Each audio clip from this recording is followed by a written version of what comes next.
RBT Tahun 5.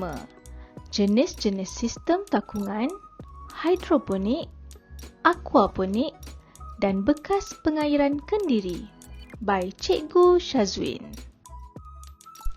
Di akhir pengajaran dan pembelajaran, murid dapat menjelaskan sistem penanaman secara takungan dalam pertanian bandar.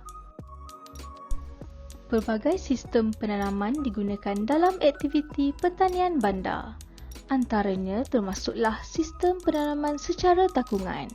Sistem penanaman secara takungan ialah sistem penanaman di dalam bekas atau takungan yang direka khas bagi membekalkan air dan nutrien secara terkawal.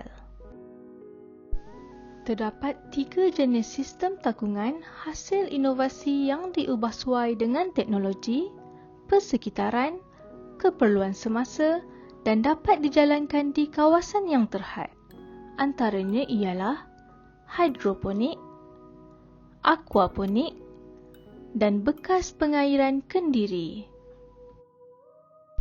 Jom kita kenal sistem takungan yang pertama, iaitu hidroponik atau juga dikenali sebagai kultur air.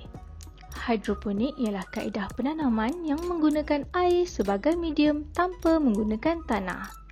Terdapat 2 jenis teknik hidroponik iaitu kultur air dalam tanpa kitaran semula.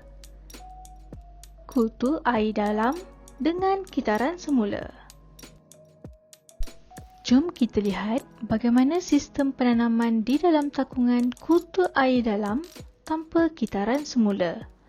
Dalam sistem ini terdapat beberapa alatan yang diperlukan seperti takung untuk mengisi larutan nutrien, penutup takung untuk memegang raga tanaman dan mengelakkan larutan nutrien terdedah kepada cahaya matahari, dan pokok sayuran ditanam dalam raga tanaman. Berikut adalah bagaimana sistem kultur air dalam tanpa kitaran semula berfungsi. Larutan nutrien berada dalam takung berkeadaan statik iaitu tanpa kitaran semula. Larutan nutrien berfungsi untuk membekalkan nutrien kepada tumbuhan. Akar pokok pula mestilah terendam dalam larutan nutrien untuk menyerap nutrien yang dibekalkan. Dan akhir sekali, raga tanaman berfungsi sebagai bekas untuk meletakkan pokok yang ditanam. Seterusnya, jom kita lihat bagaimana sistem penanaman di dalam takungan kultur air dalam dengan kitaran semula pula. Dalam sistem ini, alatan yang diperlukan adalah pam, tangki nutrien, palung, raga tanaman dan sistem ini juga mempunyai salur air masuk dan salur air keluar. Berikut adalah bagaimana sistem kultur air dalam dengan kitaran semula berfungsi. Larutan nutrien akan dipamkan ke dalam palung tanaman dan mengalir semula ke dalam takungan nutrien. Proses ini berulang untuk memastikan tanaman mendapat nutrien secukupnya. Sistem takungan kedua ialah aquaponik. Aquaponik ialah kaedah penanaman yang menggabungkan ternakan ikan dengan tanaman sayuran. Sistem dalam penanaman secara aquaponik lebih kurang sistem kultur air dalam dengan kitaran semula. Jom kita lihat bagaimana penanaman menggunakan sistem takungan aquaponik. Dalam sistem ini, alatan yang diperlukan adalah pam, tangki ikan, palung, raga tanaman, ikan, salur air masuk dan salur air keluar.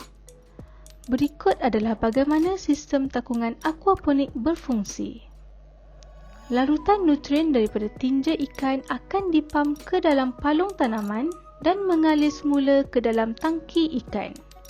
Proses ini berulang untuk memastikan tanaman mendapat nutrien yang secukupnya. Sistem takungan ketiga ialah bekas pengairan kendiri.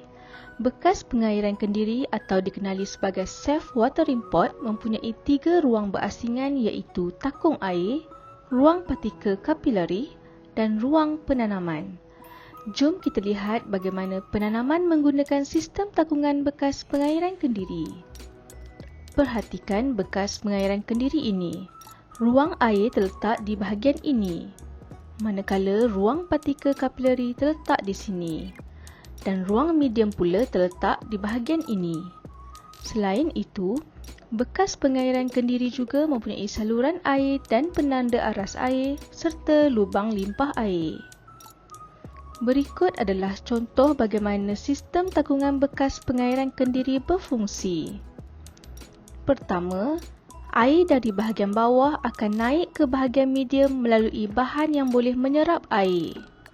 Kemudian, penanda aras air akan menunjukkan aras air dalam takung penanaman. Seterusnya, saluran air digunakan untuk mengisi air nutrien ke dalam takung. Terima kasih. Bye.